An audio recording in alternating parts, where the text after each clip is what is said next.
অহংকার পতনের মূল, এটা আমরা সবাই জানি, শুনেছি, জেনেছি, বুঝেছি, কিন্তু তারপর আমরা অহংকার করি।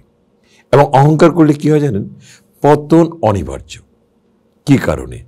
কারণ যখনই আপনি অহংকারী হবেন, তখন আপনি কিন্তু আস্তে করে অন্যের থেকে নিজেকে আলাদা করে নিতে চেষ্টা করবেন।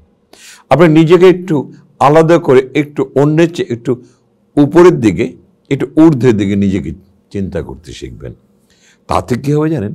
আপনার আশেপাশে মানুষগুলো আস্তে আস্তে আপনার থেকে দূরে সরে যাবে এবং আপনার মধ্যে একটা অহংকারের ছাপ দেখা যাবে, যেটা মানুষ কখনোই পছন্দ করে না।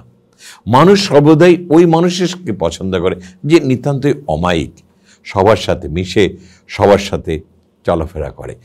একটা জিনিস, আপনি জীবনে কতদিন আপনি বেঁচে থাকবেন, তারপরে আপনি সাফল্যের একটা ব্যাপার আছে।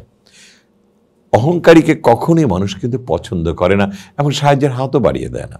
তাহলে দেখেন, আপনি যেদিন বিপদে পড়বেন তখন সবাই আপনার থেকে দূরে সরে যাবে, আর যিনি অহংকারী নয় তার আশেপাশে সবাই দৌড়িয়ে আসবে, বলো তুমি কি চাও, আমরা তোমাকে সাহায্যের হাত বাড়িয়ে দেব। সে কারণেই একটা কথা বলছি, অহংকার আপনার একেবারেই পতন অনিশ্চিত। সো জীবনে মানুষের সাথে মিশতে শিখেন, অহংকারটাকে বস্তা পচা জিনিস, ওরা ডাস্টবিনে ফেলে দেন। মানুষ মানুষকে ভালোবাসবে, আপনাকে অন্যরা ভালোবাসবে, সেটাই তো আপনার জীবন সৃষ্টি হওয়ার একমাত্র পাথেয়।